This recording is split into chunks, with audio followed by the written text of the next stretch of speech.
어서 오세요. 삼남한상 사주연구소입니다. 오늘 당신 사주 제가 하나하나 짚어드릴게요.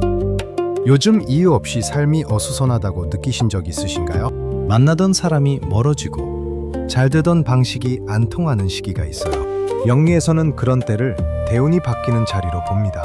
오늘은 그 전환기에 먼저 오는 신호 3가지를 짚어볼게요. 다만 신호만으로 단정하면 오히려 헷갈리는데 그 이야기는 마지막에 하겠습니다. 사주에서 대운은 10년 단위로 바뀌는 인생의 큰 계절이에요. 계절이 여름에서 가을로 넘어가듯 대운도 어느 날 딱 잘리듯 바뀌지는 않습니다. 경계에는 두 계절이 겹치는 구간이 있어요. 이 구간을 교운기라고 부릅니다. 보통 대운이 바뀌는 나이를 기준으로 앞뒤 1년 정도를 그렇게 봐요. 이 시기에는 관계와 환경, 관심사가 한꺼번에 재정렬되는 편이에요. 그래서 좋고 나쁜 것이 아니라 판이 바뀌는 때라고 읽습니다. 그럼 그 재정렬이 어떤 모습으로 오는지 하나씩 보겠습니다. 첫 번째 신호는 주변 사람이 바뀌는 것입니다. 오래 붙어있던 인연과 자연스레 만남이 줄어드는 시기가 와요. 크게 틀어진 것도 아닌데 연락이 줄고 대신 새로운 자리에서 다른 사람이 들어옵니다. 대운의 십신이 바뀌면 내 마음이 가는 사람의 결도 함께 달라진다고 봐요. 다만 이걸 인연이 멀어진 것으로만 읽지는 않습니다. 거리가 잠시 벌어졌다가 다음 계절에 다시 이어지는 관계도 적지 않아요.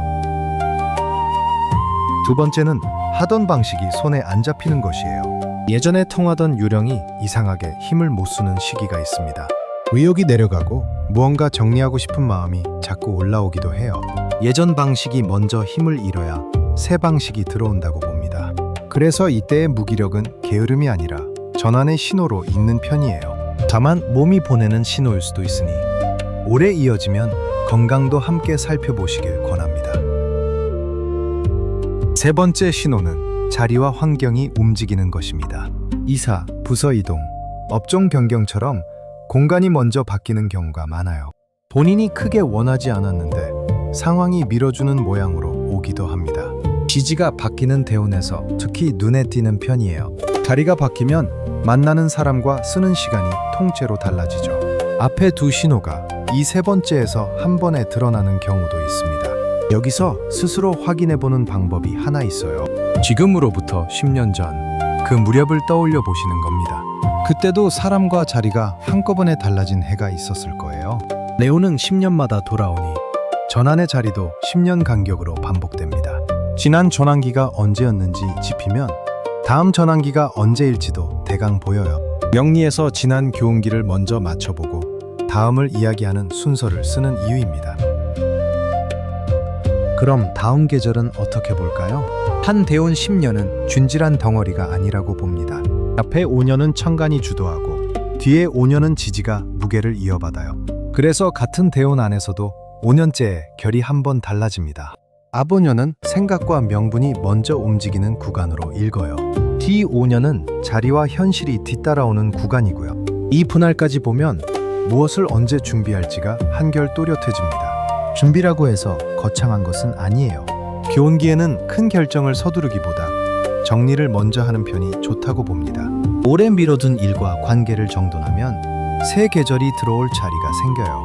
그리고 여기서 꼭 말씀드릴 것이 하나 있습니다.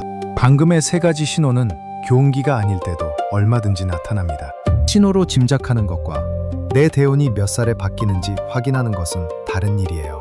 대운이 시작되는 나이는 태어난 절기까지 넣어 계산으로 나옵니다. 정리해 볼게요. 사람이 달라지고 하던 방식이 안 통하고 자리가 움직이는 것, 이 셋이 겹치면 전환기를 의심해 볼 만합니다. 그리고 의심해서 멈추지 말고 내 대운 경계가 몇 살인지 한번 확인해 보시면 좋겠어요.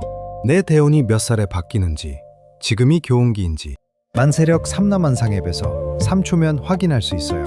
다음 계절이 어떤 결인지도 함께 나옵니다. 도움이 되셨다면 구독과 좋아요로 다음 편도 함께 해주세요.